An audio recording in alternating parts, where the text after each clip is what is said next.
Buenas tardes, amigas y amigos que siguen la transmisión desde las diversas multiplataformas y nos están viendo a través de la transmisión en vivo que tenemos en Facebook Live de las plataformas de Movitierra, FESPAD y Zoom.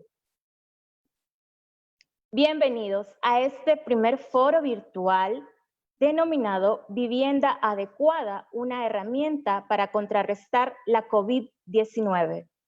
El cual ha sido organizado por el Movimiento Nacional por Defensa de la Tierra de El Salvador, Movitierra, y la Fundación de Estudios para la Aplicación del Derecho, FESPAD, con el apoyo de la Fundación Interamericana y ASTM. La pandemia generada por el COVID-19 registra más de 792.475 personas fallecidas a nivel mundial. En El Salvador se reportan 24.200 casos confirmados, de los cuales 11.781 se mantienen activos y 646 personas fallecidas. En el marco de la pandemia, las principales medidas de prevención impulsadas por el gobierno son el distanciamiento físico, el lavado de manos y las cuarentenas domiciliares obligatorias y posteriormente voluntarias.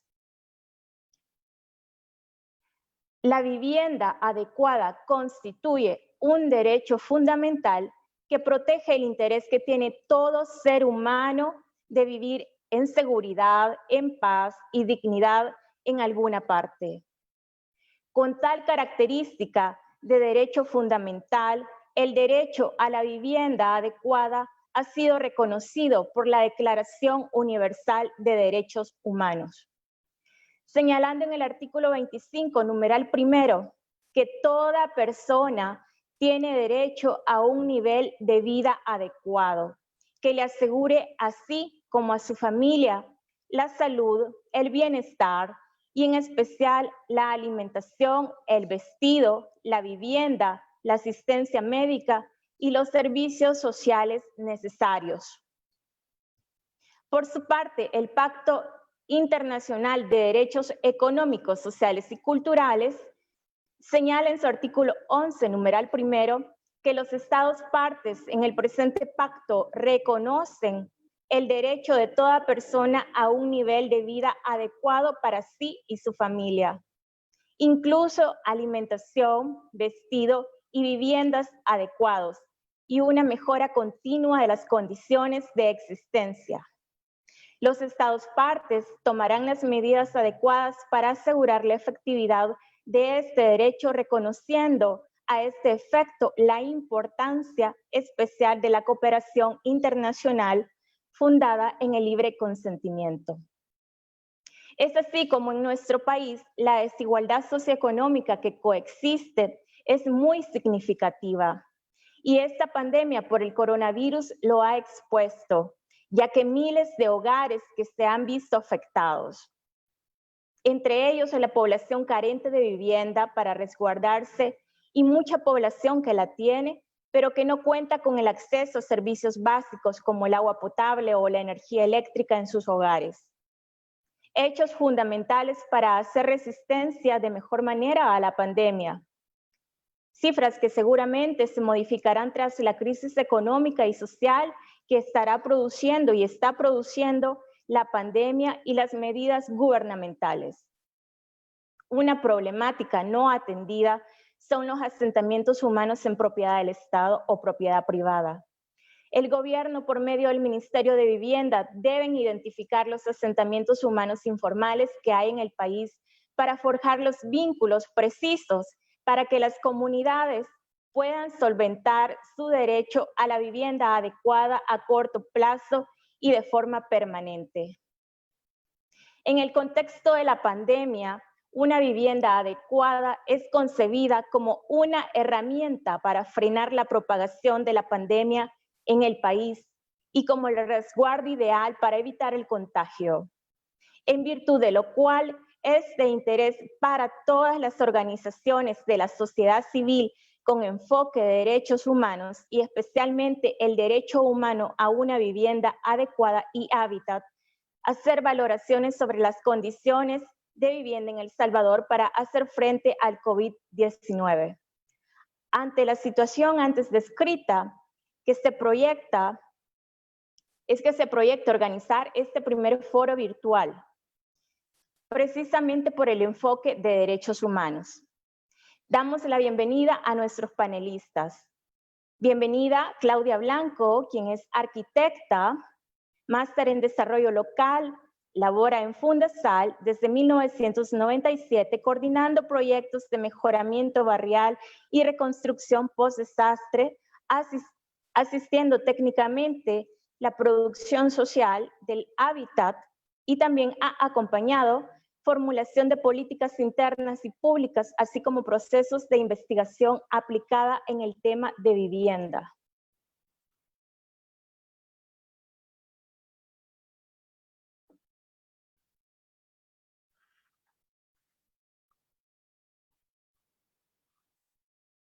Arquitecta Blanco. Muy buenas tardes. Muy buenas tardes. Gracias a FESPAD por la oportunidad de participar. Y pues para nosotros es un honor estar aquí con ustedes desde Fundasal. Gracias. Damos la bienvenida también a Marixa López, quien es activista y defensora del derecho a la vivienda adecuada, actualmente coordinadora del Movimiento Nacional por Defensa de la Tierra del Salvador, Movitierra. Marixa, bienvenida. Mire, yo quiero que me ayuden mucho a entrar. Marixa. Hola, buenas tardes. Es un placer estar acá con ustedes. Es un placer estar acá con ustedes en este día. Gracias. Damos la bienvenida también al licenciado Luis Romeo García, abogado, máster en gestión ambiental, experto en gestión pública para el desarrollo local, ha realizado investigación sobre el derecho a vivienda adecuada para la Comisión de Derechos Humanos de El Salvador y actualmente es procurador adjunto para la defensa de los derechos económicos, sociales y culturales. Licenciado García, bienvenido.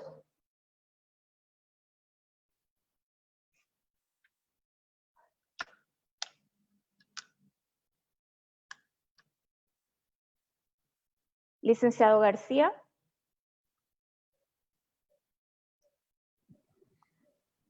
Buenas tardes. Agradezco la invitación de FESPAD y la presencia de todos ustedes en esta tarde para este foro. Gracias. Gracias, bienvenido. Y tenemos también a Omar Flores, quien es abogado, defensor de derechos humanos, coordinador del proyecto Ayudar a los habitantes de los municipios de San Luis de la Herradura y San Pedro Mazahuat a obtener escrituras legales de sus terrenos y viviendas, financiado por la Fundación Interamericana, y actualmente es director de la Dirección de Cultura de Derechos Humanos de FESPAD. Omar Flores, bienvenido. Bueno, tengan muy buenas tardes todos y todas. Es un gusto para mí estar compartiendo esta tarde con Claudia Blanco, con Luis García, con Maritza, contigo, Gloria, y también a las compañeras de comunicaciones que nos están apoyando. Pues es un placer y un honor estar compartiendo algunas ideas en torno al derecho a la vivienda adecuada en esta oportunidad. Gracias. Gracias, Omar.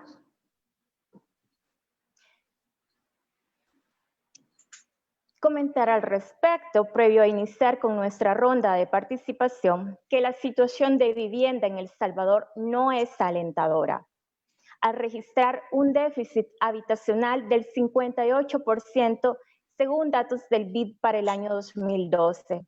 Asimismo, según datos oficiales vigentes, la cantidad de hogares a nivel nacional asciende a 1.869.608 hogares.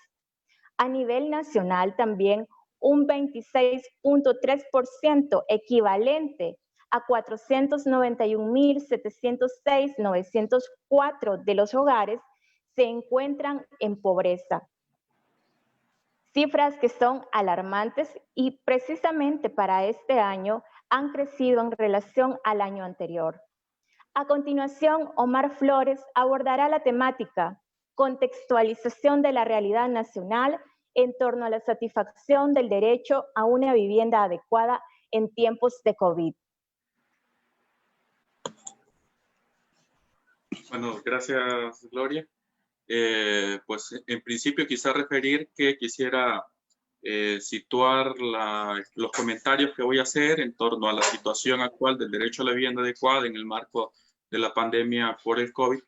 En principio quisiera referir que me voy a remitir como ya en alguna medida se ha hecho también, algunas disposiciones internacionales, la situación normativa actual como la tenemos en El Salvador, un poco las amenazas que hay, algunos avances que existieron en esta materia en cuanto a políticas públicas y retrocesos en ese mismo aspecto, y también un poco al aspecto situacional en cuanto a las dificultades de el acceso que tienen las personas a la seguridad jurídica de la tierra de manera puntual, a las amenazas que tiene la población en asentamientos urbanos por medio de un decreto que le denominamos el decreto 23, que realiza procesos de desalojo forzado de forma expedita y masiva. En ese marco quisiera hacer los comentarios generales y poder ir desarrollando mi participación en estos 15 minutos que me han proporcionado para poder hacer una lectura general de la situación del derecho humano a la vivienda adecuada en El Salvador. Así que vamos a comenzar. Vamos a pasar la presentación.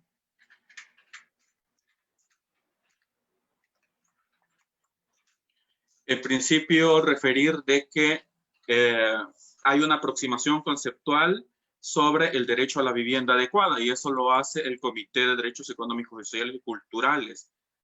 Referir de que el comité de manera previa refiere de que este derecho no se debe ver de una forma limitada, no se debe ver con la simple y sencilla razón de que las personas cuenten con una casa con 4 paredes y algunas condiciones absolutamente mínimas, sino que tiene que ver más allá de la satisfacción y la realización humana en convivencia social. Y refiere que debe de considerarse también el vivir en seguridad, vivir en paz, en dignidad, en el marco de esa convivencia social. Entonces, el derecho a la vivienda adecuada debe ser considerado de forma amplia en un sentido que le permita al ser humano colocarse en una situación de dignidad humana. En ese marco vamos a pasar la siguiente diapositiva, por favor. En ese marco hay algunas disposiciones internacionales que quisiera referir, como ya lo ha señalado Gloria. Internacionalmente, el derecho a la vivienda adecuada tiene a su base la dignidad humana, y está reconocida en el artículo 25 de la Declaración Universal de los Derechos Humanos, y también que es desarrollada en el artículo 11 del Pacto Internacional de Derechos Económicos, Sociales y Culturales, cuyo acrónimo es PIDES.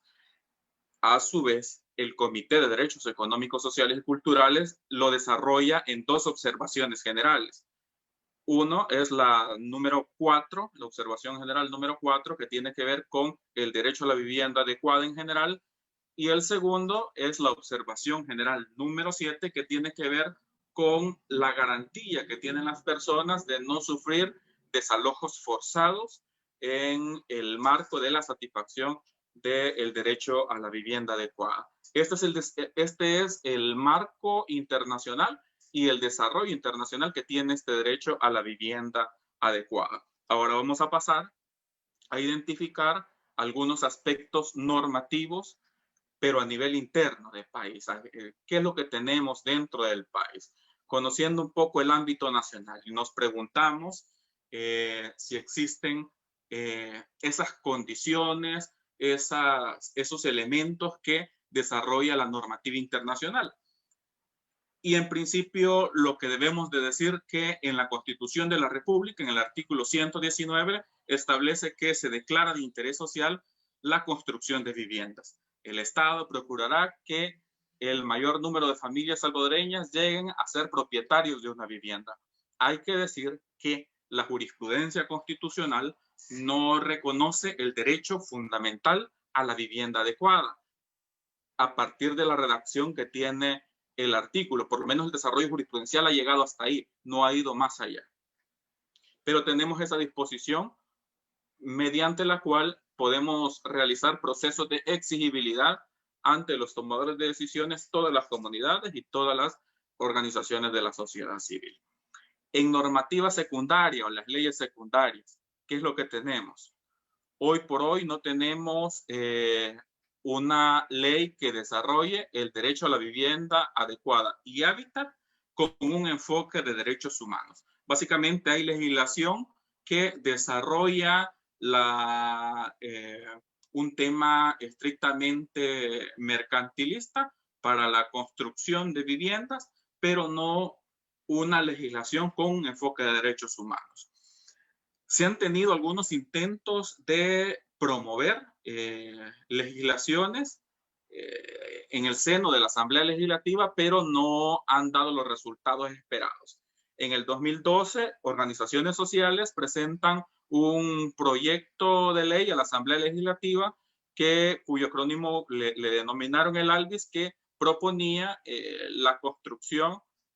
la aprobación de una ley de vivienda de interés social, regular ese aspecto. Eso fue en el 2012. Hemos pasado ya 8 años y pues la Asamblea Legislativa lo que ha hecho es archivar el respectivo expediente y no ha cumplido con su deber normativo de regular este derecho. En el 2019, en julio para ser exactos,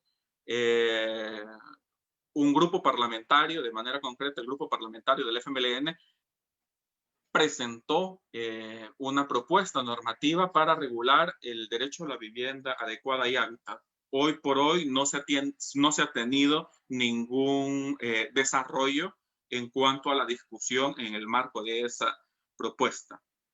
También hay que decir de que existía en la gestión anterior del gobierno una iniciativa construida con mucha participación ciudadana, digamos, una propuesta de ley que nunca llegó a presentarse a la Asamblea Legislativa. Se quedó en la fase de anteproyecto de ley, nunca se le dio iniciativa de ley, pero es un esfuerzo que buscaba tener el consenso de la mayoría de actores, pero que no logró incluso presentarse a la Asamblea Legislativa. Y eso estaba siendo promovido desde el Viceministerio de Vivienda, junto con muchas organizaciones sociales que se articulaban en torno a este tema, ¿no?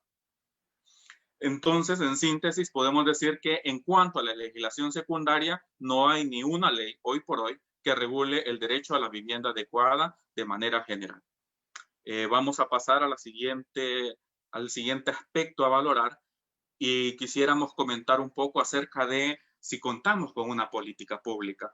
Pues quisiera comentar que en el 2015 por lo menos se hace pública una política nacional de vivienda y hábitat que fue construida a partir del consenso y de la participación de muchos actores de la sociedad civil. Incluso tuvo un reconocimiento internacional a partir de esta iniciativa con mucha participación ciudadana. Sin embargo, cuando se da el cambio de gobierno, no se retoma esta política y pues se deja en el olvido. Hoy por hoy no se está implementando, por lo menos la información que nosotros tenemos, y pues ese esfuerzo se perdió. Es un esfuerzo que venía siendo trabajado desde el año 2012, 2013, con las organizaciones sociales, que culmina el 2015, pero que cuando se da el cambio de gobierno no se le da el seguimiento respectivo, y eso es lamentable a nuestro juicio. Pero vamos a ver también en otro apartado, en el siguiente, que hoy por hoy tampoco contamos con planes. Vamos a pasar a la diapositiva. no contamos con ningún plan en materia de vivienda adecuada. Fíjense que nosotros como FESPAD, dándole seguimiento a este tema, al inicio del gobierno, de la actual administración en el Ejecutivo, pues en determinado momento se anunció la existencia de un plan de solución habitacional. Se anunció por medio de las redes sociales porque esa es una de las formas de cómo se comunicó este nuevo gobierno, ¿no? Y se anuncia el 19 de julio del 2019 la existencia de ese plan por medio de redes sociales. Ante eso, pues FESPAD, en su labor y interés de conocer ese plan, hace por medio de el acceso a la información pública una solicitud el 7 de agosto y nos dan respuesta que pues ese plan estaba en construcción, que se estaban compartiendo las líneas generales y que no se podía proporcionar la información solicitada porque no existía ese plan en ese momento. Pero nos decían que el evento había sido un evento de socialización de esas grandes líneas estratégicas y generales. Pues bien, como en el marco del acceso a la información pública, la administración pública tiene la obligación de documentar todas sus actuaciones, vamos a pasar a la siguiente lámina, tiene la obligación de documentar todas sus actuaciones, pues realizamos otra solicitud de acceso a la información en el marco de esa información que ya nos la habían trasladado. Y bueno, le solicitamos el 4 de septiembre del 2019, le solicitamos a el Ministerio de Vivienda, miren, proporciónennos las líneas de intervención en el tema de vivienda, esas líneas generales que fueron socializadas en el marco de esa publicación que se hizo en donde se estaban socializando esas líneas, de ese plan que se estaba comentando. Pues nos dicen de que no hay ningún registro de eso y que las comunicaciones eran como más verbales, ¿no? Y que por lo tanto no hay ningún soporte que se pueda compartir. Eso es preocupante a nuestro juicio en el sentido de que se anuncia sobre la existencia de un plan en determinado momento, pero a la hora de activar los mecanismos de acceso a la información nos comunican que no hay un plan en concreto, ¿no? Y que se estaba construyendo a la fecha. Hasta este momento nosotros no tenemos conocimiento de ese plan. Entonces, El Salvador en principio no cuenta con una ley que desarrolle este derecho a la vivienda adecuada, no cuenta hoy por hoy con una política que desarrolle este derecho a la vivienda adecuada, no cuenta con un plan en concreto que desarrolle este derecho a la vivienda adecuada. Y eso es preocupante a nuestro juicio. Vamos a pasar a la siguiente lámina, por favor. Omar Flores, 3 minutos. Gracias. Hubieron cambios institucionales, el viceministerio pasó a ministerio, eso lo vemos con buenos ojos, pero si no contamos con esta ley, esta política y este plan, a nuestro juicio es bastante simbólico la modificación institucional. Un retroceso que se generó fue la eliminación del Consejo Consultivo de la Vivienda y Hábitat, en donde convergían muchas organizaciones sociales, tomadores de decisiones y sectores de la economía, ¿no? Que promovían la cohesión social en torno a este tema. Vamos a pasar a la siguiente lámina. Hay normativa, lejos de que El Salvador reconozca el derecho humano, hay normativa que amenaza este derecho. ¿Cómo la amenaza? Por medio de promover procesos expeditos de desalojo forzado, por medio de lo que nosotros le llamamos el decreto 23 del 2019, que contiene la ley para la garantía de la propiedad y posesión irregular de inmuebles, que básicamente, podemos pasar a la siguiente lámina, ha promovido procesos de desalojo en distintas comunidades, como por ejemplo en la comunidad del Espino en el año 2018. Pasamos a la siguiente lámina. Como por ejemplo también en la isla Tasajera, que dicho sea de paso, esta acción, digamos, de hostigamiento a las comunidades se dio en el marco del Día Mundial del Hábitat. Pareciera paradójico, ¿no? Pero fue en el marco del Día Mundial del Hábitat en septiembre del 2019. Estos son los escenarios que genera esta normativa. Y quisiera hablar de manera concreta para ir cerrando de la situación de las comunidades que están sobre el Boulevard Costa del Sol, en donde es un lugar que todos conocemos turísticamente hablando. Sobre el boulevard En un costado tenemos a muchos complejos habitacionales, hoteles, ranchos privados que están frente a la playa, pero del otro lado tenemos a muchas comunidades, a esas comunidades que no se les ha garantizado la seguridad jurídica a la tenencia de la tierra y por lo tanto se les transgrede el derecho humano a la vivienda adecuada. Y son esas comunidades que nos preocupan, lo pongo a manera de ejemplo, como también nos preocupan las comunidades en la línea férrea y nos preocupan los otros asentamientos humanos que están de manera irregular en el país. Y lo más preocupante es que tenemos esta situación de inactividad de la administración pública,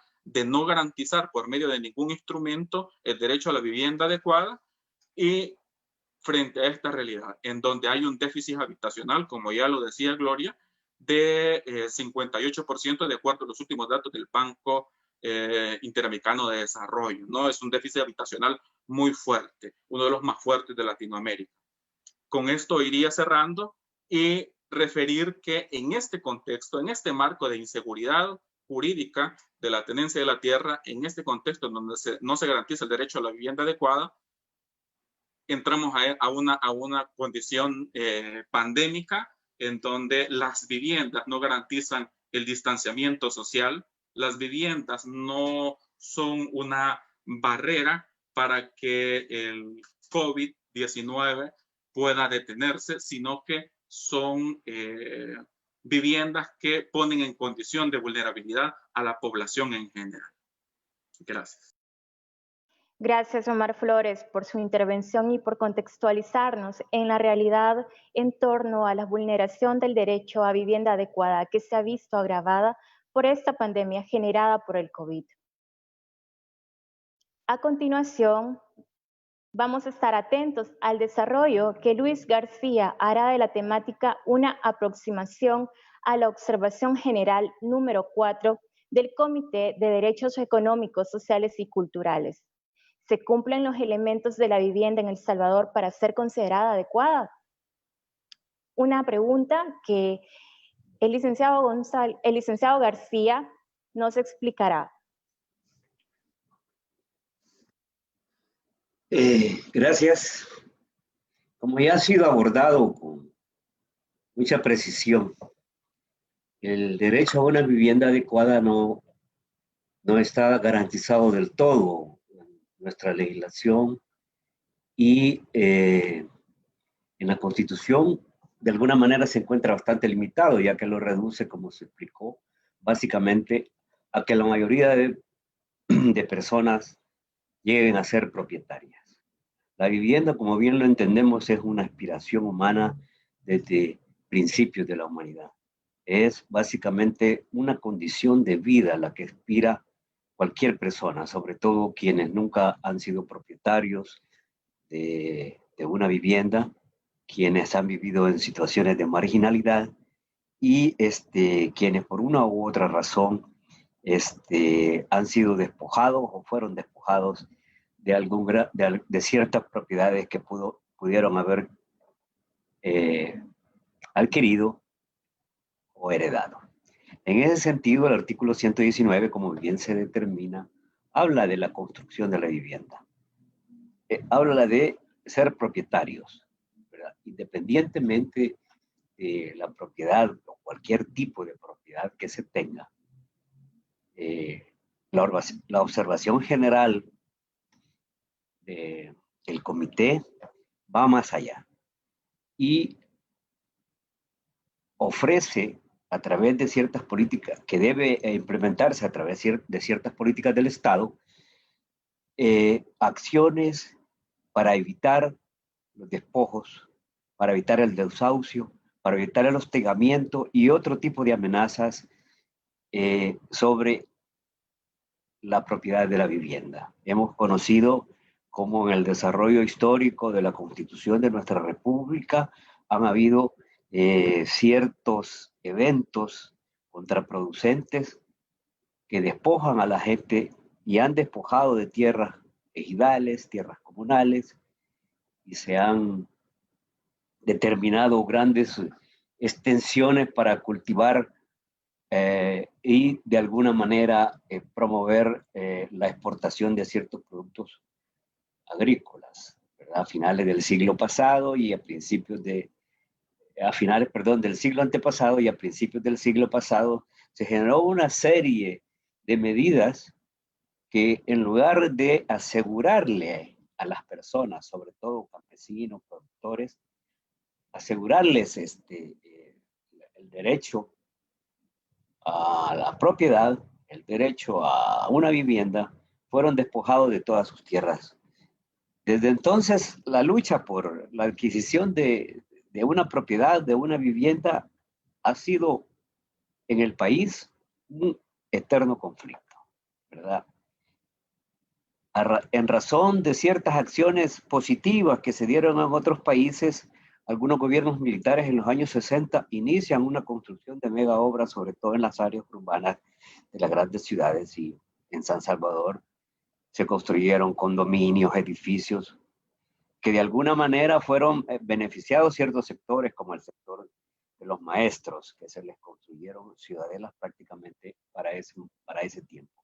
El crecimiento de la población obviamente viene exigiendo que el Estado preste más atención a las necesidades generacionales que se van produciendo cada vez mayores, como ya se ha dicho antes, cerca de unas 600,000 familias no cuentan con una vivienda adecuada, viven en condiciones precarias al margen de cualquier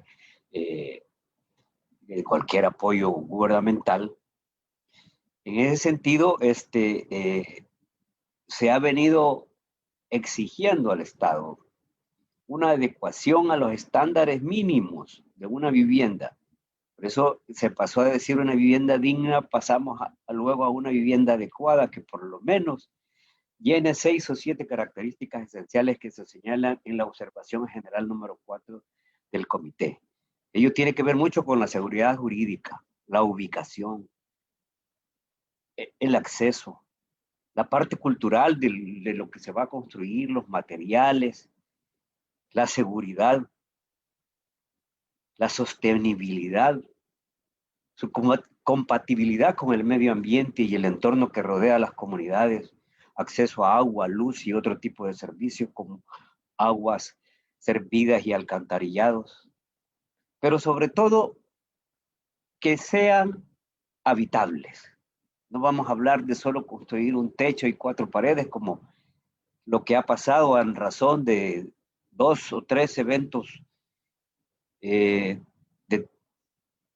terremotos que hemos tenido, en donde las viviendas construidas a principios del siglo pasado, la mayoría de Bajareque y Varas, fueron destruidas por los terremotos del 86, luego los terremotos del 2001, que de alguna manera, como se suele decir que la crisis representa ciertas oportunidades, se pudo haber mejorado la calidad de las viviendas.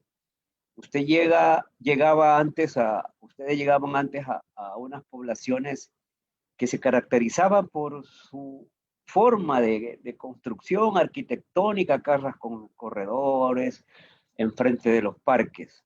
Después de los terremotos, vemos una construcción sin criterio alguno, sin ninguna apoyo arquitectónico, sin ningún criterio de obra civil. Se les construye a la gente casas de, me atrevo a decir, 4 por 4 metros, donde por lo menos, según lo que se ha establecido en algunos estudios, de 3 a 5 personas están viviendo. Ese hacinamiento, esa falta de criterio civil para la construcción, esa falta de asesorías a la hora de construir los materiales que la gente necesita, la ubicación donde la gente necesita construir su casa, cerca de sus empleos o cerca de sus zonas de producción, no ha existido, ¿verdad? Es por eso que esta otra llegada de esta otra crisis, como es la pandemia, está sacando a flote todas esas carencias que padece la población, sobre todo en este momento en el área urbana, ¿verdad? Donde en mesones y precarios condominios habita una gran cantidad de personas a quienes se les obliga a mantenerse encerrados y realizar ciertas acciones o medidas de higiene, como dicen, frecuentemente, y tenemos que no se cuenta con el servicio del agua, como la crisis que ha asaltado en esta última quincena, donde más de 200,000 personas que habitan en los municipios grandes de Ilopango y Soyapango tienen más de 20 o 25 días de no recibir el servicio de agua potable. Eso en evidencia nos trae a esa necesidad que el Estado afronte una política segura, oportuna, sustentable para la construcción de vivienda, adquisición de terrenos, selección de materiales, introducción de servicios básicos y la garantía, la seguridad jurídica para las personas que ahí van a habitar. Por el momento, algunas acciones, como se mencionó anteriormente, algunas acciones que venían siendo de alguna manera venían buscando de alguna manera ciertas soluciones a largo plazo, pero se estaban estableciendo. Hay un plan quinquenal que se quedó también a la deriva.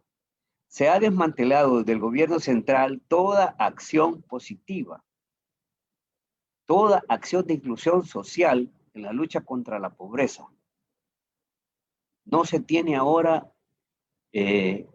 visión cuál va a ser la política, ¿verdad? Que alguna, como la Secretaría de Inclusión Social y otras oficinas que fueron desmanteladas, venían siguiendo para la lucha contra la pobreza y la exclusión social.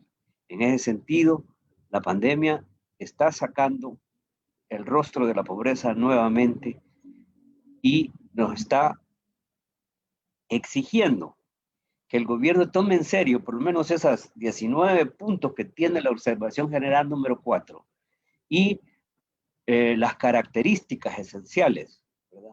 La gente sueña con una pequeña casa, la gente sueña con ser propietaria de una pequeña casa.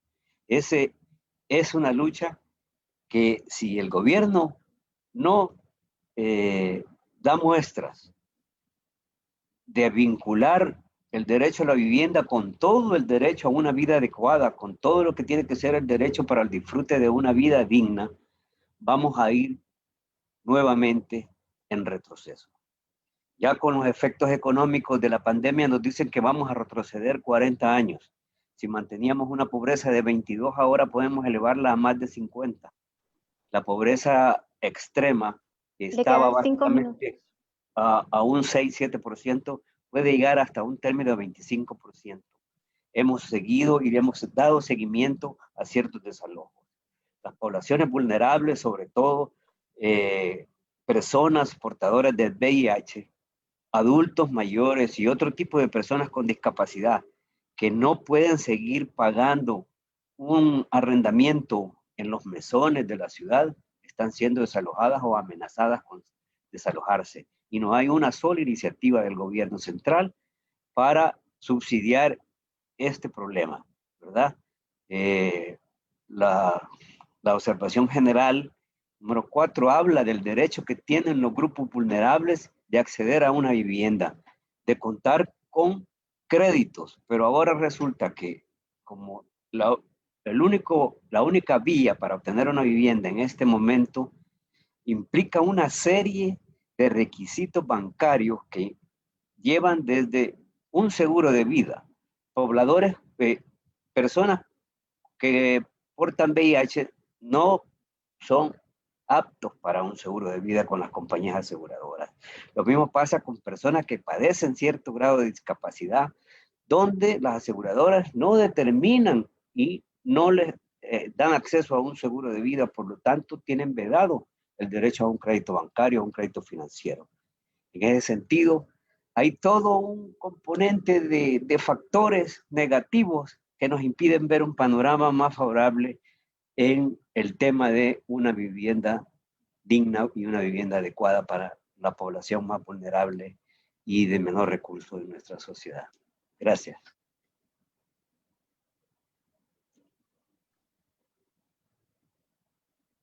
Agradecemos al licenciado García por esta intervención y por situarnos en el contexto de la importancia de la normativa internacional, también en torno al derecho de vivienda adecuada. Las políticas públicas son importantes para el buen desarrollo de un plan de gobierno. Claudia Blanco, directora de Fundasal, nos adentrará en el tema Política y Ley Nacional de Vivienda y Hábitat en El Salvador, ¿una necesidad o un elemento prescindible?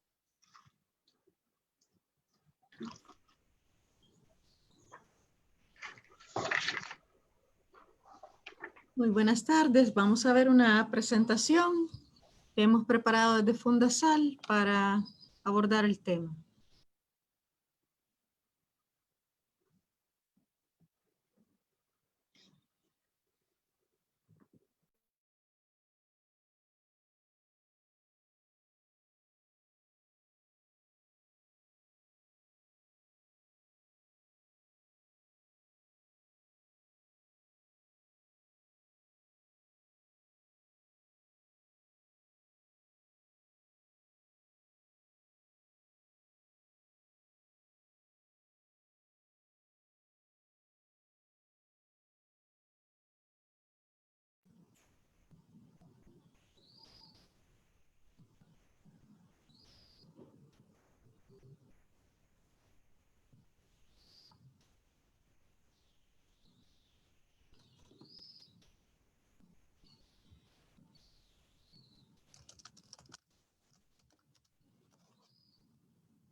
Al parecer estamos teniendo un problema con el audio de la presentación. Y vamos a compartir también cuáles han sido esos llamados de auxilio en tiempos de pandemia y de cuarentena que se recibieron en Fundasal.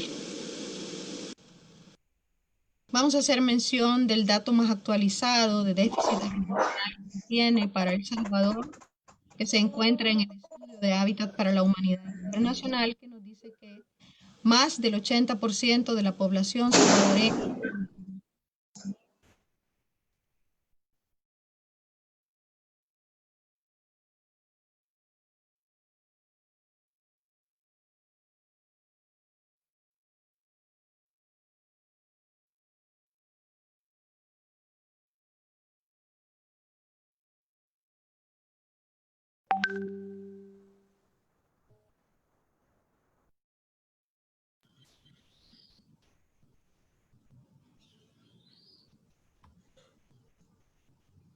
o no tiene vivienda o carece de elementos indispensables constituyentes de la vivienda, es decir, que o no tiene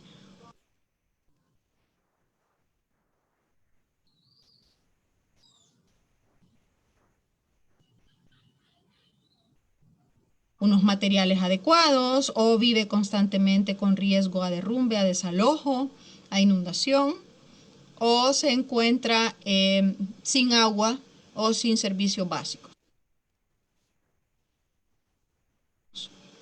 Es una cifra realmente escandalizante de una violación de derecho humano para casi el total de las familias salvadoreñas. Además de esto, además de esto está la enorme precariedad con que las familias alcanzan a construir el lugar donde habitan. Entonces, que no nos sorprenda que frente a un fenómeno natural o grande o mediano o pequeño, lo primero en destruirse es la vivienda, que ha sido la inversión además de todos los años de la historia de una familia. No nos sorprenda que frente a un pequeño sismo o unas pequeñas lluvias de apenas 2 días o un día a veces, la vivienda sea la primera obra física que queda destruida y que nuevamente deja a la familia sin un techo. Frente a esto, en el 2007-2008, fueron 2 años en los que Fundasal regresó a las comunidades donde había trabajado desde 1968. Regresó a todas estas organizaciones sociales, comités, grupos de jóvenes, equipos de ayuda mutua, para recoger un diagnóstico en donde se pudiera hablar de las carencias aún existentes, tanto en sus propias comunidades como en sus entornos más inmediatos. Fueron unos 2 años de un trabajo intenso que permitió a Fundasal conocer de primera mano cuál era esta situación y cuáles eran todavía los grandes retos que quedaban como deudas para el ejercicio pleno del derecho humano a la vivienda. Es así como en el 2008 estas organizaciones sociales de todo el país, de todo el trabajo de Fundasal desde 1968, se pudieron aglutinar en miles de familias que decidieron formar algo que se denominó la Comisión Nacional de Pobladores, con una representación de miles y miles de familias que eligieron a sus líderes, a sus lideresas, para poder llevar a cabo acciones de incidencia y poder presentar lo que en ese momento se estaba elaborando, que se denominó el anteproyecto de ley de vivienda de interés social, abreviado ALVIS. Fueron estos quienes avalaron, estudiaron y propusieron este ALVIS y lo firmaron. Este ALVIS fue presentado en la Asamblea Legislativa con más de 13,000 firmas desde las bases que tenían pleno conocimiento del documento y que podían explicarlo a la perfección. También se involucraron muchas instituciones y actores de la vida nacional para que pudieran aportar, para que pudieran conocer de la iniciativa, sugerir y adherirse, convertirse en aliados de esta propuesta que realmente pretendía transformar la calidad de vida en algo mucho mejor de las familias salvadoreñas. Es así como en noviembre, el 16 de noviembre del 2010, después de casi 3 años de intenso trabajo, se tuvo un documento en el que también habían aportado agencias de la solidaridad internacional que cuando vieron la legitimidad del proceso no dudaron en unirse y en aportar asesoría técnica altamente cualificada para elaborar un documento articulado que pudiera ser presentado frente a la Asamblea Legislativa. Es entonces que se recibe este documento y, como pueden ver en la imagen, fue firmado por casi todas las fracciones de partido político que existían en esa época, representantes en la Asamblea Legislativa. Todos acompañaron la iniciativa y así entró este documento a ser analizado por la Comisión de Obras Públicas de la Asamblea Legislativa. ¿Qué pretendía? ¿Qué proponía? ¿Cuáles eran las principales apuestas? Comenzaba diciendo que la vivienda es un derecho humano y lo que es un derecho humano no está sujeto al poder económico adquisitivo. Y además hacía mención de todos esos documentos internacionales, nacionales, constitucionales y locales en donde queda plasmado que la vivienda es en efecto un derecho humano y por lo tanto se llamaba al cumplimiento de estos documentos, de estos enunciados, de estos compromisos. ¿Qué otra apuesta existía? Se decía que el derecho humano era a la hábitat, era a la ciudad, pero también al mundo rural, incluyentes y mutuamente dependientes. Se abogaba por contar con múltiples figuras para acceder a suelo con servicios básicos. Se había hecho toda una sistematización de herramientas de acceso al suelo con servicios básicos que existen y que funcionan en toda la América Latina para que pudieran traerse a El Salvador y también otorgar suelo a los pobladores, pero no cualquier suelo, suelo con equipamiento, suelo con servicios básicos, suelo con oportunidades para llevar a cabo los medios de vida.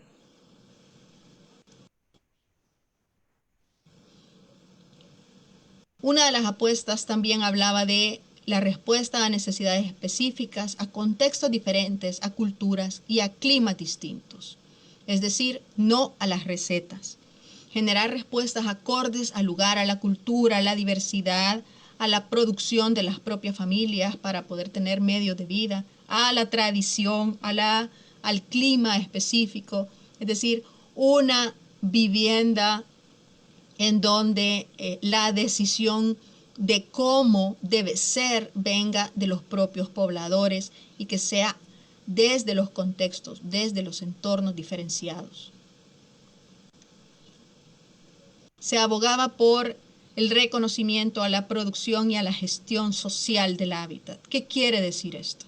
Quiere decir que se pedía la más amplia participación en todo el ciclo de un proyecto de vivienda de las organizaciones sociales, como autoproductoras, como ejecutoras y como administradoras de sus recursos, además de diseñar métodos y herramientas que respondieran a cada una de las tipologías del problema habitacional, porque no es lo mismo solucionar problemas de tugurios que de mesones, que lotificaciones ilegales o en el campo, en el mundo rural. No es lo mismo. Entonces, si garantizamos la amplia participación de las organizaciones sociales, tenemos también garantizado que va a ser una producción y una gestión socialmente del hábitat y que va a ser abrazada y que va a ser apta para que los pobladores y las familias realmente habiten ahí en paz y en una buena convivencia.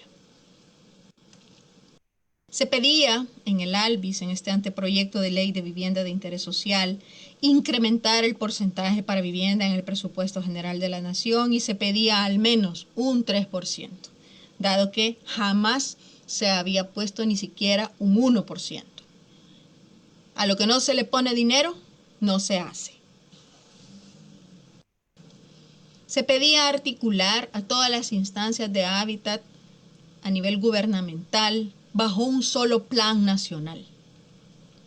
Una de las cosas que lanzaba el diagnóstico era la desvinculación de todo aquel que tenía que ver con permisos, con desarrollo habitacional, con introducción de servicios, una desarticulación total de las instancias que tenían que atender a la vivienda y a todos sus componentes indispensables. Entonces, crear un sistema nacional de vivienda, pero, aquí viene un gran pero, donde las organizaciones sociales pudieran participar, pudieran proponer, pudieran opinar, pudieran asesorar, conocer, tener información sobre los planes quinquenales y anuales de la inversión que se pretendía hacer en vivienda social, pudiendo sugerir y pudiendo incidir antes de que se ejecutaran y con un ente rector que conduzca a todas las demás instancias y que realmente sea quien lidere todas las inversiones en vivienda social que se hagan en El Salvador. Esas eran las apuestas del anteproyecto de ley de vivienda de interés social. Posteriormente, en el 2014, el gobierno de El Salvador llama a Fundasal junto a muchos otros actores a participar en la formulación de esta política lanzada finalmente en octubre del 2015, donde Fundasal pudo colocar nuevamente estas apuestas y pueden ver aquí el índice de la Política Nacional de Vivienda y pueden ver que vuelve a aparecer la necesidad de tener acceso al suelo, la necesidad de tener financiamiento de la vivienda y del hábitat, la necesidad de acompañar y asesorar técnicamente a la innovación y el uso de tecnologías, la necesidad de abordar la vivienda también desde la cohesión social y de un sistema institucional y un marco legal acompasado, bien planificado, vinculado, hilado, entretejido. Este lanzamiento se llevó a cabo en el 2015. Pueden ver ahí que las instituciones que participamos fueron 12 provenientes del gobierno central, 6 de gobiernos locales, 9 del sector privado, 10 instituciones de la sociedad civil, donde estuvo Fundasal, 2 instituciones de la academia y una institución internacional que es ONU Habitat, que en ese entonces tenía presencia en El Salvador y que pudo acompañar todo este proceso.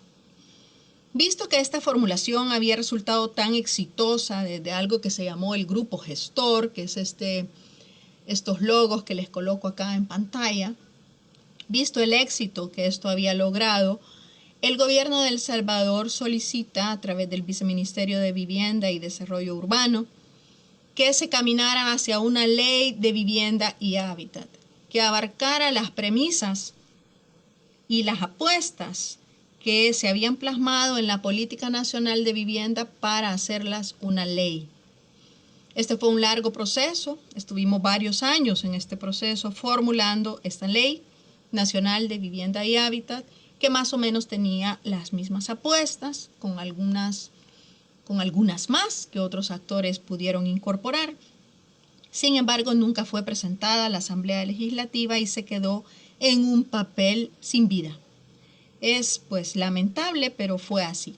Es decir, que el único documento de anteproyecto de ley de vivienda que ha entrado a la Asamblea Legislativa con 13.000 firmas y avalado por todas las fracciones político-partidarias fue el ALVIS en el 2010.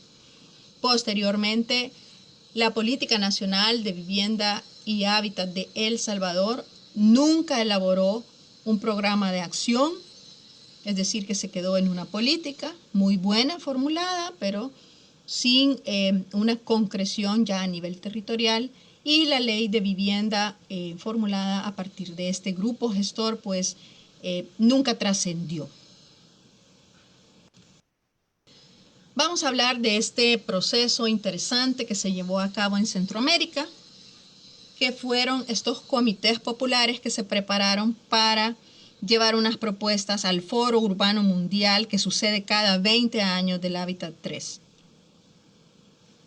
Se comenzó analizando la vigencia de todos los planteamientos del Hábitat 2 y que no habían sido cumplidos. Así, Guatemala hizo sus propuestas que iban por la soberanía alimentaria, el agua, la defensa del territorio, el reconocimiento de la producción social del hábitat. Todos los países, a través de sus comités populares, concluyeron casi con los mismos rubros y necesidades, demandas, urgencias. El Salvador, de igual manera, realizó sus comités populares, haciendo énfasis en los mismos rubros. Casi siempre se coincidió a nivel de toda Centroamérica en que estas eran las necesidades urgentes. Honduras también realizó su proceso. Honduras incorporaba un elemento muy interesante en materia de hábitat, que era no a la minería.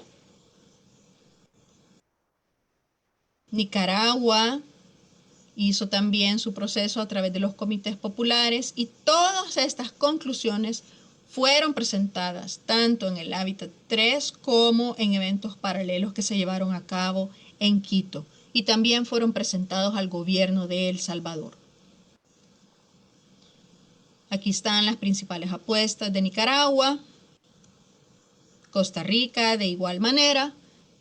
Finalmente se llevó a cabo una reunión en El Salvador en donde vinieron las representaciones de todos los comités populares para poner en común sus propuestas y para darle seguimiento a lo que podría ser la parte más interesante de lo que el Hábitat 3 llama la Agenda Urbana Mundial. Finalmente, para cerrar, veremos cuáles fueron estos llamados de auxilio de SOS que llegaron desde todo el país a Fundasal. Estas son fotos que enviaron las mismas comunidades tomadas con sus celulares en su gran desesperación por ver si llamaban la atención hacia instituciones como Fundasal o algunas otras que pudieran llegar a ayudarles. Podemos ver que pues son las fotos a las que lamentablemente las que lamentablemente siempre han aparecido en nuestra historia y que se repiten. Recibimos en la época, en los días de Amanda y de Cristóbal, más de 8.500 mensajes provenientes de las comunidades con notas de auxilio. ¿Cuáles eran las principales motivaciones de estas notas? Pedían auxilio por destrucción de calles y accesos, por hambre, por amenazas de desalojo frente a la imposibilidad de poder pagar renta, la destrucción total de los medios de vida y de la capacidad productiva de las familias en las comunidades, el deterioro del entorno comunitario, la vivienda destruida, por supuesto, y la imposibilidad total de recuperarse con sus pequeñas economías absolutamente anuladas por la presencia tanto de Amanda, Cristóbal, como la imposibilidad de salir por la cuarentena. Cerramos con la pregunta a la que nos motiva FESPAD, que si es una ley de vivienda una urgencia, una necesidad o es algo prescindible. Imaginemos todos en este momento un escenario en el que pudiéramos haber dicho, quédate en la casa y hubiera sido algo tranquilo y en paz.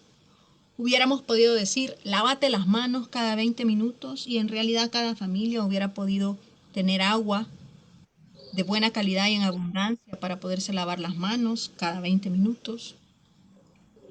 Hubiéramos podido decir a los estudiantes salvadoreños, hace un lugarcito en tu casa para recibir clases, para poder concentrarte. Hubiéramos podido decir, si un miembro de tu familia se te enferma, ponerlo en un lugar apartado, si está contagiado o si no está contagiado, para que no se contagien más miembros de la familia. Si hubiéramos podido decir con paz, con serenidad, con tranquilidad, deja de ir a trabajar durante unos meses y quédate en la casa. Todo esto, si pudiéramos haber tenido incidencia y hubiéramos sido escuchados, pues desde la creación de Fundasal en 1968 realmente lo hubiéramos podido hacer con paz, con tranquilidad, con serenidad, enfrentar esta terrible enfermedad que ha causado tanto luto, tanto duelo a nivel mundial, y hubiéramos podido realmente resistir con mayor propiedad, aprovechando que no hubiera existido 1,3 millones de familias sin la posibilidad de hacerlo de manera digna, sin la posibilidad de enfrentar con paz todos estos mandatos preventivos de la terrible enfermedad. Entonces, por supuesto que esto sigue siendo una terrible violación al derecho humano. Aquí lo que tenemos es 1,3 millones de familias víctimas de la violación del derecho humano al hábitat y a la vivienda. Cuando logremos esto, podremos decir con tranquilidad, quédate en la casa, lávate las manos y recibí tus clases en la casa, porque hay casa. Muchas gracias. Muchas gracias.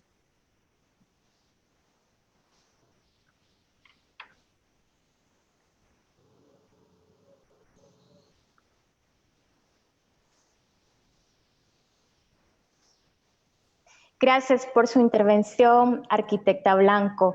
Han sido unas imágenes bastante impactantes, pero esa es la realidad a la que muchas veces nosotros mismos, como salvadoreños, cerramos los ojos y también permitimos que se vulneren los derechos humanos de nuestros demás compatriotas cuando nosotros no alzamos también nuestra voz para acompañarlos en la exigencia a sus derechos fundamentales. Queremos enviar un saludo a todos los que nos siguen por Facebook, la transmisión que estamos haciendo en vivo, así como la transmisión que estamos haciendo vía Zoom. Hay más de 150 personas conectadas. Queremos agradecer que estén pendientes de este primer foro virtual y también queremos motivarles a que generen sus comentarios y sus preguntas si así lo desean, para que posteriormente en el espacio de preguntas y respuestas nosotros podamos atender dichas inquietudes. A continuación, Marixa López nos explicará cómo de manera general y ahora de manera agravada la población en condición de vulnerabilidad social son violentados tanto en su derecho a la salud como en el derecho a una vivienda adecuada, compartiéndonos la problemática, afectación en la salud de la población por la falta de protección al derecho de vivienda adecuada. Marixa, tiene la palabra. Buenas tardes.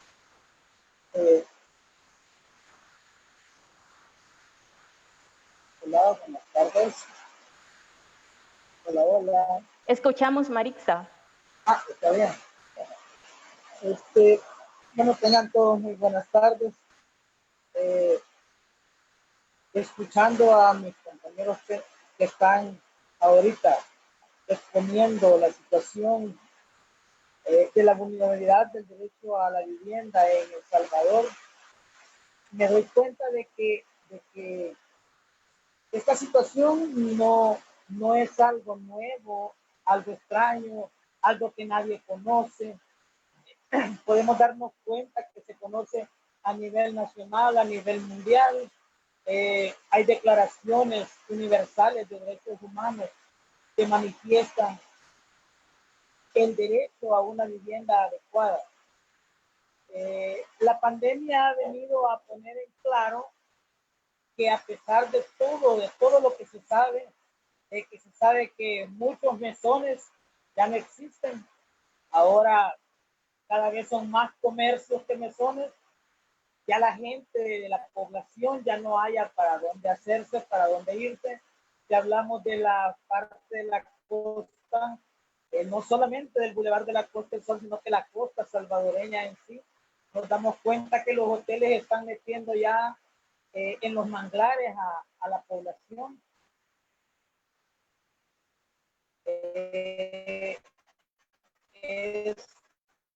Podría decir que es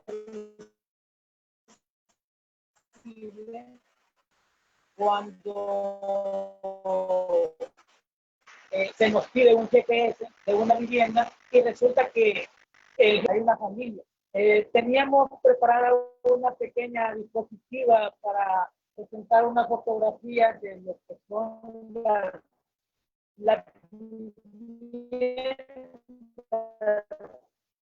de las familias aglutinadas en Nueva Tierra, pero tuvimos un contratiempo y no la hemos podido pasar. Quiero pedirle disculpas a mis fotos tomadas del día de hoy para que viéramos esa realidad. La realidad que hasta este momento, pues, y otros ni siquiera se dan cuenta que existe. Una de las cosas que me gustaría más enfatizar es las recomendaciones que hace el Ministerio de Salud y que hace el Ejecutivo sobre usar la mascarilla, sobre el distanciamiento social, sobre que hagamos núcleos de 10 personas y con los que vamos a convivir. O sea, hay muchas recomendaciones que para la población podrían ser fáciles de practicar. En las familias aglutinadas en Nueva Tierra, se hagan los casos en que hay que compartir una mascarilla para la familia. Porque si somos 6 o 7 los que vivimos en un lugar de 5 metros cuadrados, con una cobija de por medio como separación de camas, podemos darnos cuenta que no podemos tener un distanciamiento. Y si esa familia está sin trabajo, vive del sustento que gana diariamente, vive de lo que va a vender al mercado, de lo que gana cortando grama en las residenciales, de lo que gana en oficios domésticos, de lo que gana echando sus cosas en una pizzería, de lo que se mantiene, qué sé yo, y yendo a sacar venta a un lugar para ir a ganar un porcentaje. Si hacemos cuenta que somos 6 de familia, y las mascarillas más cómodas están a 3 por el dólar, necesitamos $2 diarios para que la familia mantenga su mascarilla. Y a esto podríamos agregarle que necesitamos también mantener las manos con el alcohol gel. Necesitamos el agua. Pareciera ser un tanto sarcástico cuando se dice de que hay que lavarse a cada momento las manos, cuando nosotros sabemos de primera mano que hay muchas comunidades que no tienen acceso pues, ni siquiera a agua para lavarse las manos. Yo a veces digo, gracias a Dios que llovió hoy, porque ahora sí va a haber agua para que se bañen. Entonces, esa situación, esta realidad vivida, experimentada, vista y practicada de las comunidades y los asentamientos que en su mayoría están siendo marginados de muchas cosas, no da con lo que dice el derecho a la salud. Dice la Declaración Universal que toda familia debe y tiene derecho a una vivienda adecuada que llene los requisitos necesarios. La realidad de nuestro país es otra.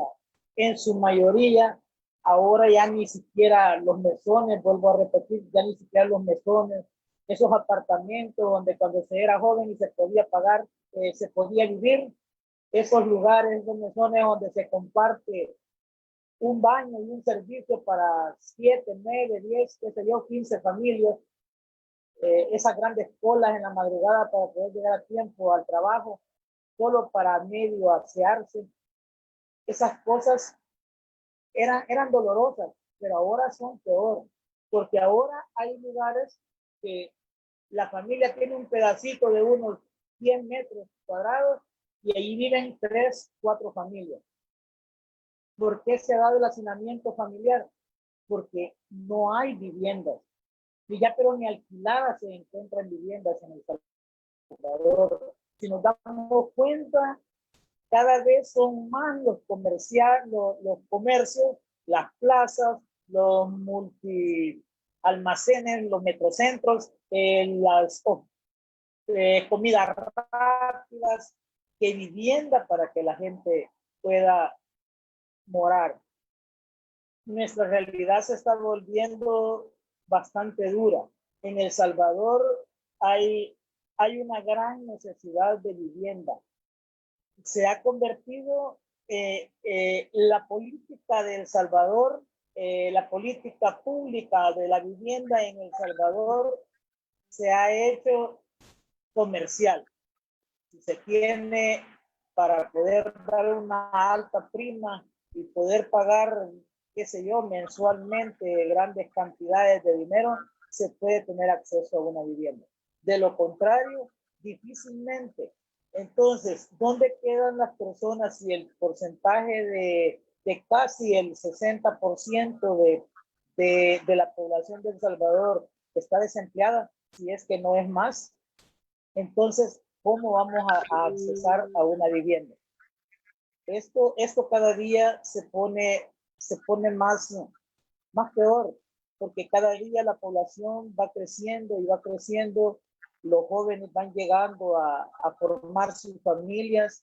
Si en un asentamiento llegó una madre con sus 3 hijos, ya ahora son 4 familias, la madre, los nietos, las nueras, los yernos, los hijos. En fin, cada día esto va de mal en peor. Es bien difícil decir que vamos a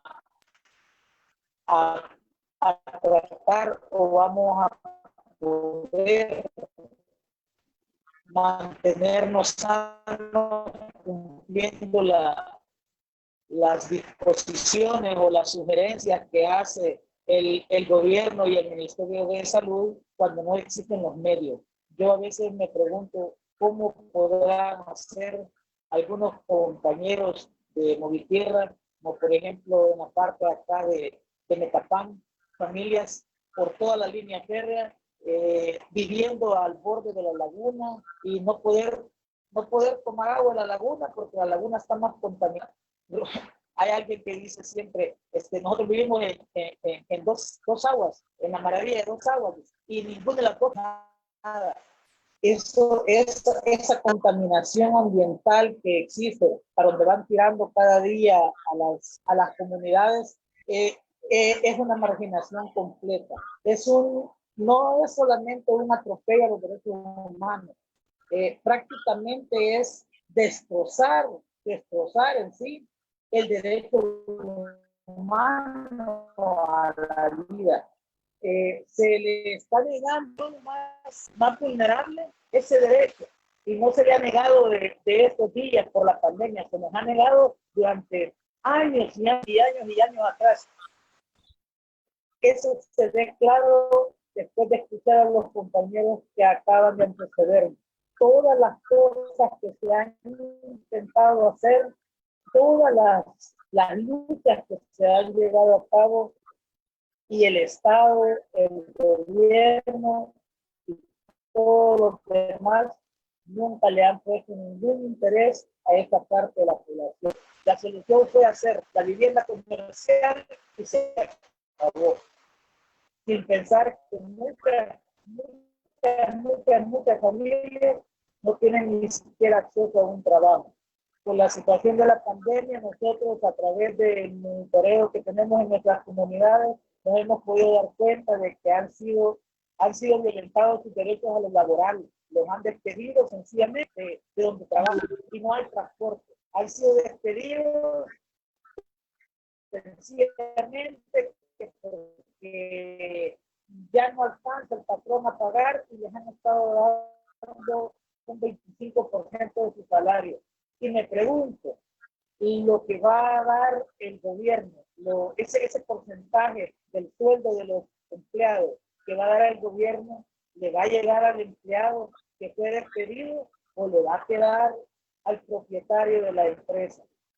Hay tantas cosas en esta situación, tantas cosas que nos están pasando a los de acá, a los que estamos aquí en los asentamientos, que no es fácil. La vivienda, para nosotros la vivienda es nuestra morada. No importa si es de plástico, si es de palitos, si es de láminas, si es de cartón, de lo que sea, esa es nuestra vivienda. Y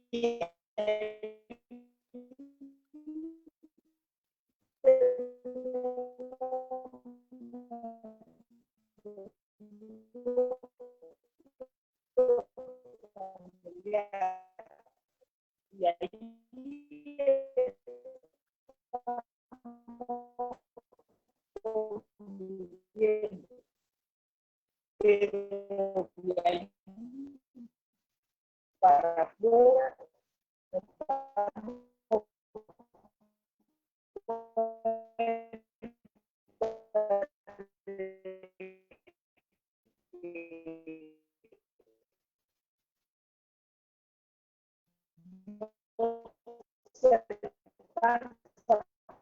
para todas las recomendaciones que hacen.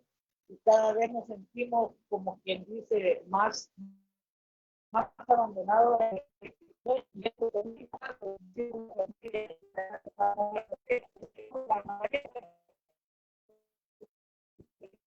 Esa es su intervención.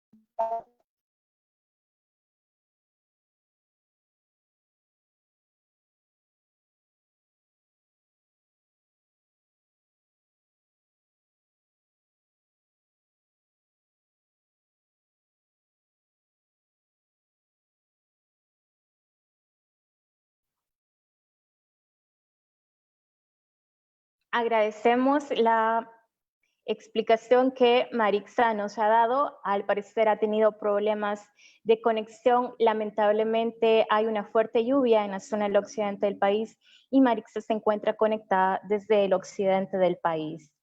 Continuando con el desarrollo del programa, a continuación vamos a dar espacio para las preguntas y respuestas que ustedes han generado a través de las diversas multiplataformas.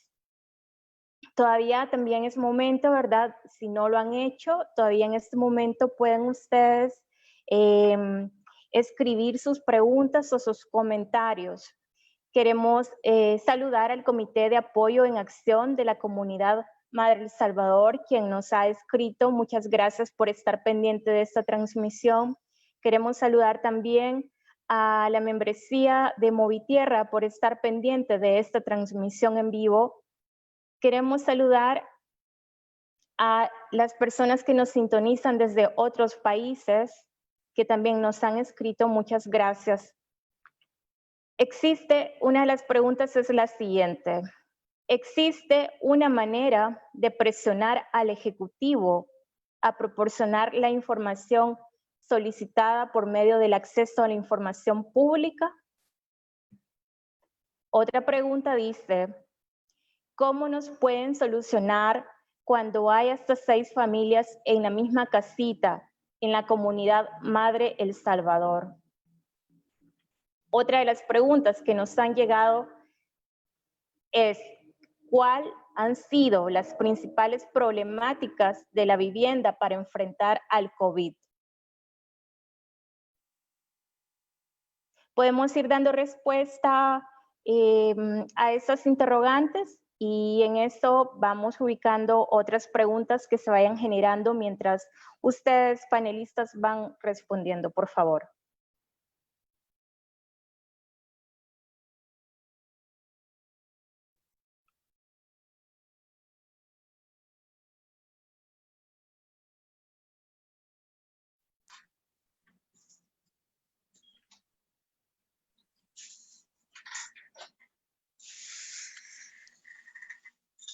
Bueno, quisiera aportar en algunas preguntas, básicamente en la que hace alusión un poco a la presentación que hice y que fue el hecho de activar mecanismos de acceso a la información para poder obtener información pública. Pues el mecanismo que tenemos para poder exigirle al Estado de El Salvador en su conjunto, al órgano ejecutivo de manera concreta, para el ejemplo que nosotros pusimos, o cualquier institución del Estado, a cualquier órgano del Estado, pues son los mecanismos institucionales que ya la ley ha referido. En ese marco tenemos la posibilidad de hacer solicitud de acceso a la información pública, en ejercer labores de Contraloría Social desde la ciudadanía hacia la actividad del Estado en general. Si no es posible por medio de ese primer nivel en acceso a la información desde las oficinas respectivas, pues los mecanismos institucionales permiten que se pueda apelar ante el Instituto de Acceso a la Información Pública. Entonces está la posibilidad de poder apelar para poder obtener esa información. Y si eso no es posible obtenerlo en ese nivel, pues existe lo que le llaman la jurisdicción contenciosa administrativa o judicialmente hablando, otro mecanismo para poder solicitar esa información. Básicamente, la institucionalidad está diseñada, lo que se hace llamado es al respeto a la institucionalidad y a la normativa del país, ¿no?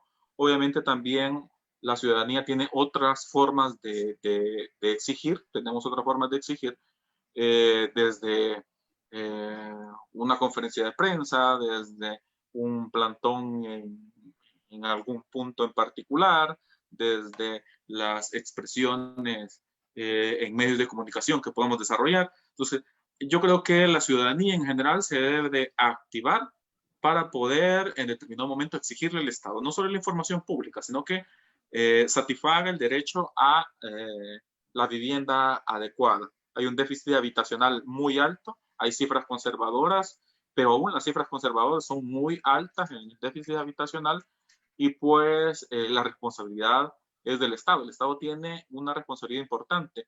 El artículo 1 de la Constitución habla lo que le llama en derecho constitucional el piso ideológico de la Constitución, es el hecho de concebir a la persona humana como el principio y el fin de la actividad del Estado. Si no, el Estado no tiene a la persona humana en su actuar, pues uno se pregunta, bueno, entonces, ¿cuál es la lógica de la existencia de un Estado en concreto, no? Si no es en función de brindar condiciones de vida digna a la población en general o a la persona humana, ¿no? En concreto. Eso básicamente quería comentar en torno a esa pregunta puntual que hicieron en relación a la participación que yo tuve. Gracias.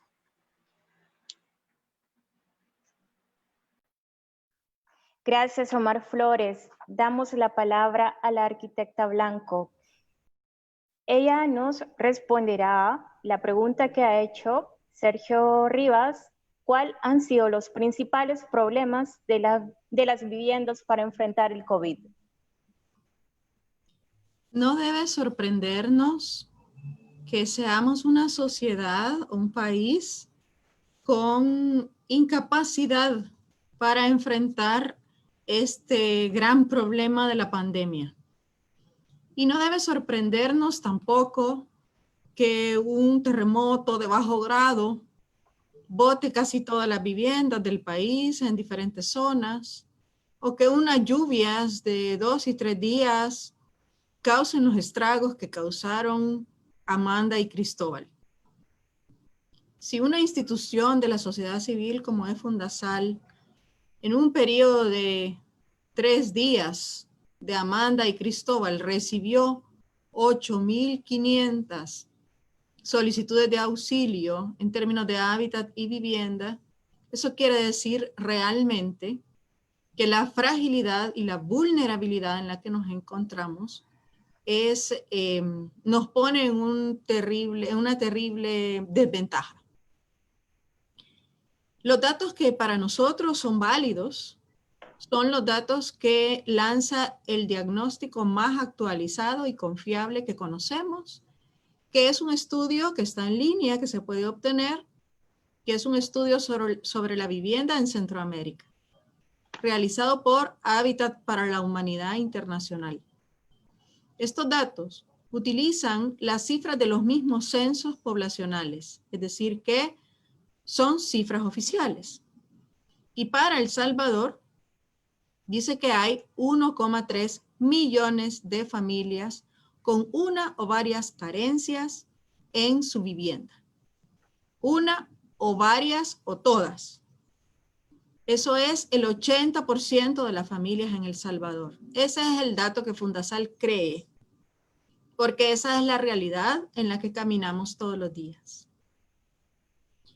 Este dato de 1,3 millones de familias nos lleva a pensar que con este presupuesto general de la nación destinado para el rubro de vivienda, que no llega ni al 1% del presupuesto general de la nación, no va a solucionar ninguno de nuestros problemas. No poner dinero al rubro de vivienda ha representado históricamente la baja importancia que se le ha dado a la vivienda en El Salvador. Tenemos recopilado el historial de los porcentajes asignados a vivienda desde los últimos 20 años y nunca ha sido ni siquiera el 1% del presupuesto general de la nación. Otro elemento que imposibilita el acceso a la vivienda es la absoluta imposibilidad de obtener suelo con servicios básicos. Suelo que realmente pueda albergar la vivienda. Suelo que no quede tan lejos que se gasta la mitad de la vida en el transporte del lugar de trabajo al lugar de la vivienda. Suelo que tenga todos los servicios de manera funcional y acorde a la demanda de las familias, acorde al derecho humano. Son 3 grandes problemas con los que nos enfrentamos Y la verdad es que aquí enlazo con lo que ha dicho Omar Flores, enlazo con él en el sentido de que ningún derecho humano ha venido gratuitamente en la historia. Los derechos humanos han sido enunciados hermosos, escritos, pero para hacerlos realidad siempre han requerido de una organización que desde la población diga que realmente los necesita, entregue propuestas y le dé seguimiento. Seguimiento con diversas acciones, seguimiento con mucha perseverancia. En El Salvador, como les he presentado, hay propuestas que han salido de la participación ciudadana y son propuestas recientes de los últimos 10 años. Propuestas que abordaban todas estas problemáticas y que nacen del pensamiento, de la reflexión y la capacidad de aportar que tienen los sectores de la población civil. Hay propuestas centroamericanas, hay propuestas nacionales y realmente lo que siempre ha hecho falta es ser escuchados. Estaríamos mucho más tranquilos si ese 1,3 millones de familias que presentan carencias de vivienda hubieran sido escuchadas desde hace muchos años. No sé si ustedes saben, pero el crecimiento vegetativo de la población en El Salvador demanda 30,000 unidades habitacionales anuales. Es decir, que este país, para los hogares jóvenes que desean independizarse y formar su propio hogar nuevo, demandan 30,000 unidades habitacionales. Es esa la producción que deberíamos de tener al menos anual para que no se vaya sumando todos los años, año con año. Y pues así es como ha llegado a ser la cifra que es. Y otro aspecto que para nosotros es muy importante es analizar cómo se produce la vivienda social. La vivienda social, para que sea sostenible, para que sea válida, debe producirse desde la gente, participando en todo el ciclo del proyecto. Es una participación que deja múltiples lecciones para luego poder emprender otros tipos de desarrollos, que es lo que nosotros llamamos la producción y la gestión social del hábitat. La vivienda social se debe producir desde las organizaciones, desde las cosmovisiones, desde las tradiciones, utilizando materiales locales, recordando la propia cultura y la propia identidad.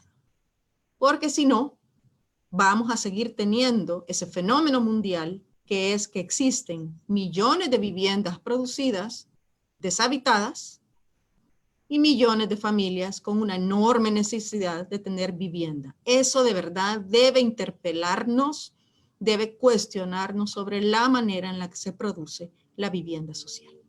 Gracias. Gracias por sus respuestas, arquitecta Blanco.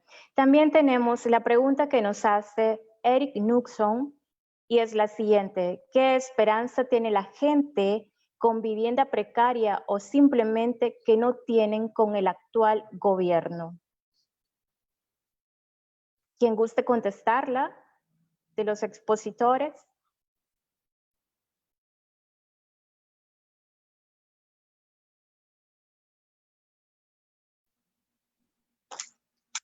Bueno, gracias, Eric. Es un amigo de una organización de Panamá, de CONADEUPA en particular. Un saludo, Eric, hasta Panamá.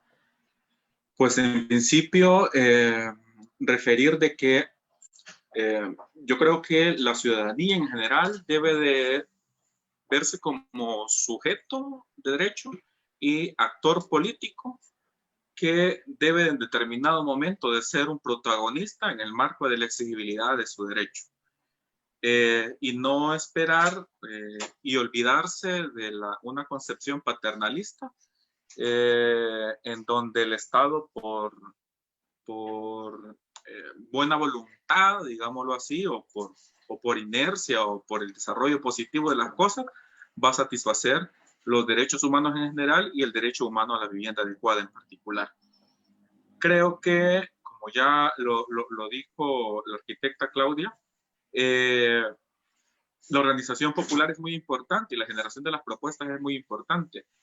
En la medida que aumentemos, articulemos esfuerzos en torno a poder promover la exigibilidad de nuestros derechos desde la población en general, pues seguramente en determinado momento tendremos mejores condiciones de vida. Y obviamente esas mejores condiciones de vida deben de garantizarlas en principio el Estado y en concreto el Estado de El Salvador, ¿no? Pues ese es mi comentario en relación a la pregunta que hacía Eric. Gracias, Omar. Sonia Orantes nos pregunta, el legislativo y el ejecutivo, ¿por qué no aprueban una ley donde todas las personas tengan una vivienda adecuada?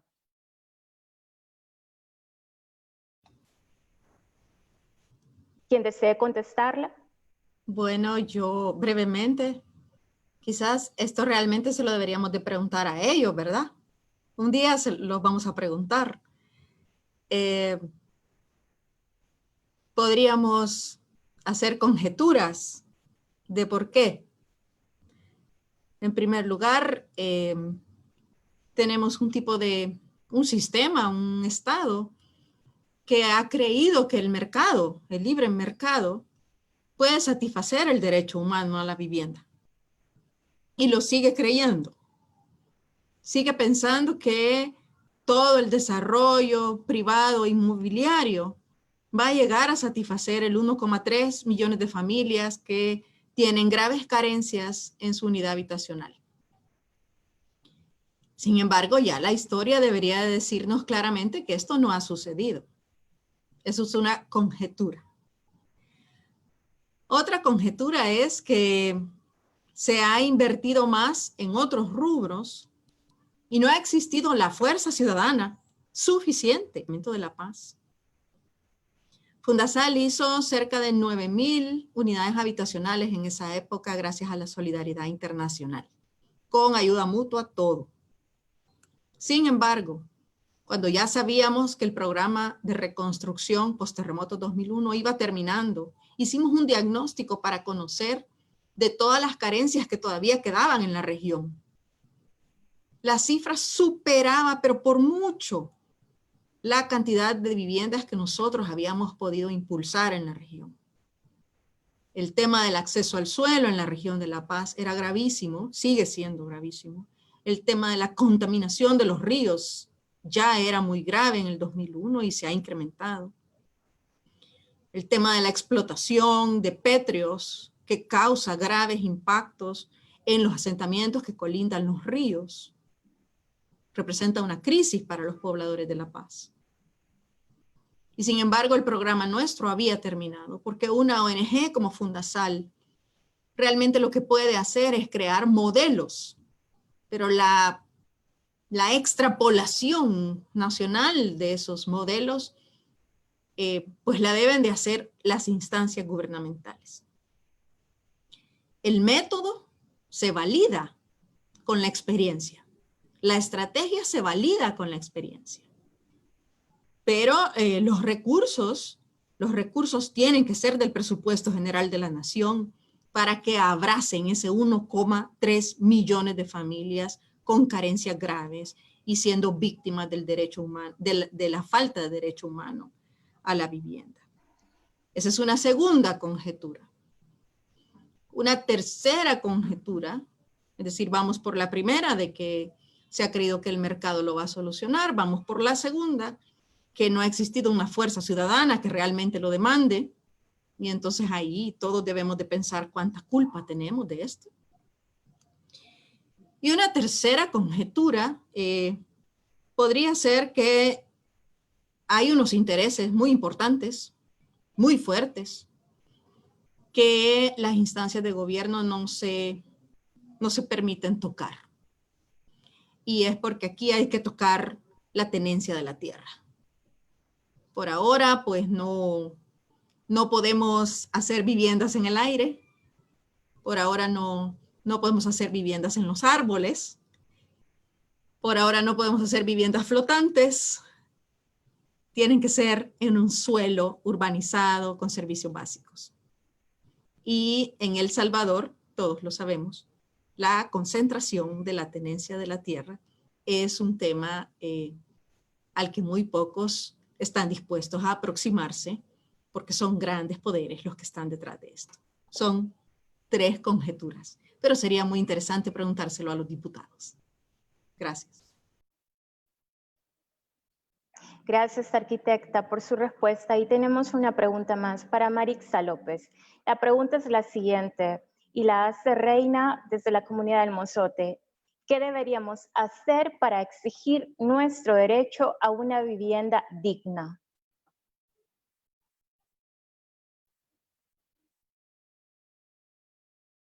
Marixa, ¿sí me escucha?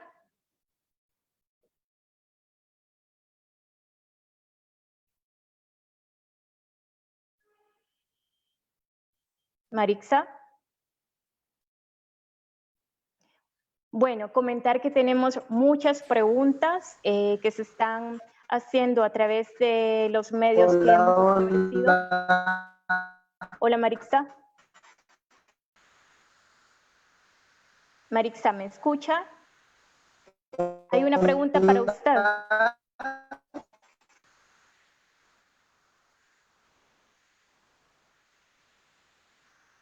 Creo que tenemos un problema. Hola, hola. Hola, ¿me Marixa. escuchan? Yo sí escucho, creo que no me escuchan. Hola, hola, dígame. Le escuchamos. Ah, me escuchan. Le hacen la siguiente pregunta. ¿Qué deberíamos hacer para exigir nuestro derecho a vivienda digna? Estamos haciendo bastante, estamos utilizando bastantes medios. Que se nos está poniendo, bueno, en este año teníamos un POA, o sea, un plan de trabajo bastante extenso. Estábamos iniciando con apertura, teníamos acceso a algunos ministerios, al diálogo, estábamos utilizando la ley de la información pública. O sea, teníamos bastantes métodos y bastantes medios que estábamos compartiendo con las comunidades en los diferentes municipios y departamentos. Se nos vino a frustrar un tanto los planes de trabajo con la situación de la pandemia. Hemos estado aquí, pues, a través de las redes, tratando de concretar un método, una forma para poder continuar con lo que estábamos haciendo. Quiero decirles de que la organización es el punto de partida para alcanzar la legalización de nuestras tierras y para alcanzar el derecho a una vida digna, o sea, a una vivienda adecuada. Es la organización, la unidad de las familias es la segunda base, el segundo pilar para empezar a levantar esta lucha y esta propuesta. Si ustedes han escuchado a mis compañeros lo que han expresado, pues esta lucha no es de hoy, esta lucha no es solo de Movitierra, este problema no es solo de las familias actuales, esto es una historia larga y la lucha no será corta. Pero si nosotros basamos nuestra lucha en la organización, la unidad y, por qué no decir, la disponibilidad, vamos a alcanzar a que nuestros derechos sean fortalecidos y sean una realidad. Hola. Gracias, Marixa. Bueno. Comentarles que nos han llegado muchas preguntas y eso nos parece sumamente importante porque quiere decir que la problemática que hemos abordado a través de este foro es del interés de los que nos están viendo. Queremos motivarles entonces para que estén pendientes de otro foro que podamos organizar para seguir abordando esta problemática, ya que el tiempo se nos ha hecho corto y por cuestiones de tiempo no vamos a poder contestar todas las preguntas. Es así como con estas intervenciones que han tenido los compañeros, nosotros damos por concluido este primer foro virtual que esperamos deje la inquietud en cada uno de nosotros de qué es lo que estamos haciendo bien y qué es lo que podemos hacer para mejorar la exigencia que sobre nuestros derechos podemos realizar. ya que muchas veces nosotros también somos actores pasivos y nos volvemos en meros espectadores de una problemática, mientras la problemática no la enfrento yo en carne propia. Es así como concluimos este primer foro virtual denominado Vivienda Adecuada, una herramienta para contrarrestar al COVID-19. Muchas gracias por su atención y muchas gracias a los expositores por haberse hecho presente a este llamado. Gracias a todos los que nos han sintonizado, gracias a las personas que nos han visto desde las diversas comunidades, desde las diversas organizaciones de sociedad civil, movimientos sociales y personas de movimientos hermanos que se encuentran en la región centroamericana. Gracias.